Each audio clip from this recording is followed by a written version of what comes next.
Here we are again. Same day. Same chicken left over. This is Christy's beautiful roasted green chili chicken with mozzarella cheese. This Monterey is Jack. Sorry, Monterey. Any white and melty cheese. Okay. So I have taken the second piece because we told you there was going to be a really special leftover dish, and I cubed it up into little bite-sized pieces.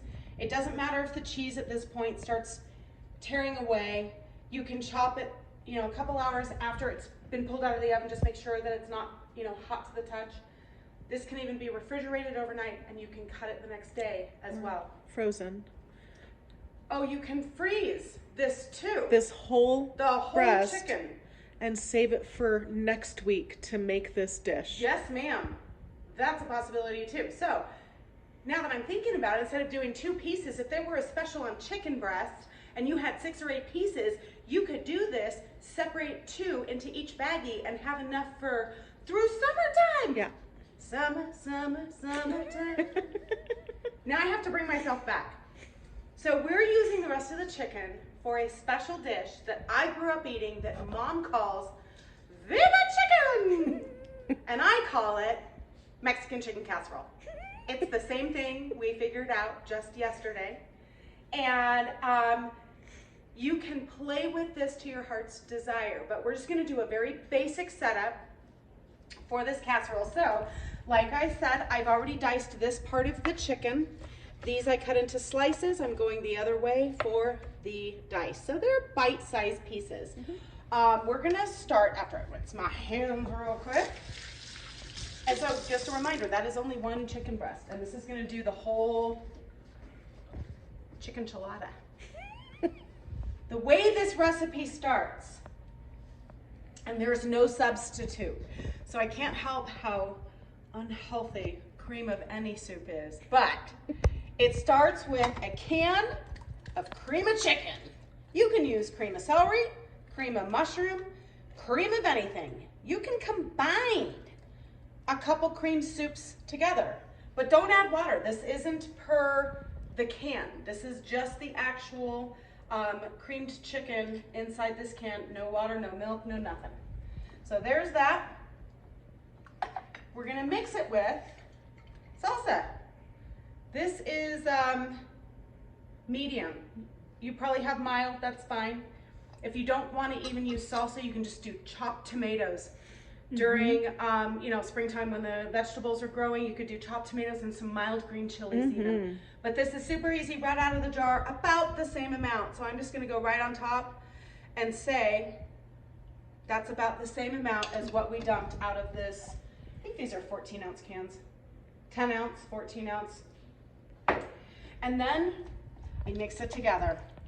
What I have done in the past is mixed in a little bit of sour cream with this. Just gives it a little tang. You can also put the sour cream on top at the end, doesn't matter. We can do both even. But so I just make sure that I really kind of mash with a spatula. A fork works, it takes a little bit longer, but just mashing up kind of these condensed pieces of the soup, hence condensed soup label on the can. You're so smart. I know. And at this point, I just start patting this soup and salsa mixture on the bottom, and then anything space-wise that's left over, I just, honestly, I figure it out. If I do 2 cans of soup, great. I just want the bottom basically covered for the most part. It's no big deal. And obviously a 9x9, this is more, you know, this is more like a 9x13 if we were to go by size, but a 9x9 would be perfect. So anywho, that's it, done. Now what we're gonna do is take raw corn tortillas that I have sliced. I just took the whole round and I just cut it into 4 sections. You can do 3 sections, doesn't matter. And I do a layer of raw corn tortillas. The big deal about covering the bottom of the pan is because if the corn tortillas are touching the bottom of the dish while baking, they will do nothing but get super hard, crunchy like a chip, and it's not as good in this dish. So I did 4 or 5 tortillas. And I just fill in the blanks. It's just so darn easy. I love it. And so that's that. I'm gonna leave these. I'll cut them up into little triangles and make some chips. The next part is the chicken. And it just gets spread out evenly. You know, whatever even means. Even, Steven. And it's gonna be just a lovely bite of chicken in every bite. Okay? Super simple. Nice. Spread that out, right? Yeah. So much easier than enchiladas. Yeah. And we don't need to spill any more wet ingredients over the top of the chicken. The chicken will remain moist. There's already cheese on it. So I'm just gonna do a light layer of whatever shredded cheese you like. You can do a Mexican blend. This is the sharp cheddar, which is my favorite. Adds so much flavor. And I go right over the top. And I really wanna make sure that the sides of the dish where the tortilla is showing is covered. The center of the dish will not crisp, like the sides But could the have a edges tendency of to doing. dry out and crisp. The and edge, correct, so it needs stick. to have some of this Okay. cheese fat melted all up in there. Mm-hmm. And honestly, boom, done. Beautiful. For garnish, this is where you can kind of go crazy. I have gone as far as to sprinkle corn, like strained corn. I wouldn't use frozen. The frozen is too wet, and it'll make it mushy. But you can use black olives, which is what I have here, and random. I just go very random. You can buy the little tiny jar of olive, or the little tiny tin of olives. They're already sliced, and then you just strain it.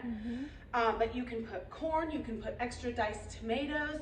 After the cooking process, I often sprinkle it with a little bit of cabbage and lettuce, which we'll show you when we pull it out of the oven. But you can really go bonkers in this area with any type of vegetables. Green onion. Yeah, you can add onion, green onion. I garnish often with green onion right on top. I don't really cook it because sometimes it gets a little tarnished color in the oven. But that is it. I mean, really. And just kind of like the meatloaf, it goes into a 350 covered in foil for about a half hour. Because everything's cooked and we're just trying to melt the cheese into that tortilla and get that pliable, soft, but not mushy. So it really doesn't take long. But 30 minutes under foil, 350, take it off, take the foil off, and then another 15 minutes and it's ready to serve. And so just super, super duper easy. So I'm gonna cover this up and we may show you this dish here shortly, still in the same clothes. Because it's really the same day. So we'll see you soon.